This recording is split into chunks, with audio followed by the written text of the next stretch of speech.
বেনাপোল স্থলবন্দরে দ্বিতীয় দিনের মতো কমপ্লিট শাটডাউন চলছে। এতে এই বন্দরে আমদানি রপ্তানি বাণিজ্য বন্ধ সহ বন্দর এলাকায় স্থবিরতা দেখা দিয়েছে। বেনাপোল কাস্টমস হাউসের সামনে থেকে বিস্তারিত জানিয়েছেন বেনাপোল প্রতিনিধি আহমদ আলী শাহিন। দেশের বৃহত্তর স্থলবন্দর বেনাপোলে দ্বিতীয় দিনের মতো চলছে কমপ্লিট শাটডাউন।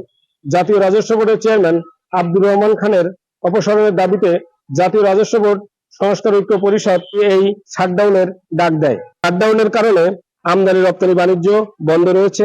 দুই দেশের বন্দর এলাকায় আটকা পড়েছে শত শত পণ্যবাহী ট্রাক, যার অধিকাংশ বাংলাদেশের রপ্তানিমুখী গার্মেন্টস শিল্পের কাঁচামাল রয়েছে। তবে বেনাপোল চেকপোস্ট দিয়ে দুই দেশের মধ্যে যাত্রী পারাপার স্বাভাবিক রয়েছে। পূর্বের সার করা পণ্যের লোড আনলোড কার্যক্রম চলমান রয়েছে। কাস্টম কর্মকর্তাদের আন্দোলনের কারণে বেনাপোল বন্দর দিয়ে আমদানি রপ্তানি বাণিজ্য পণ্য জটের সৃষ্টি হয়েছে।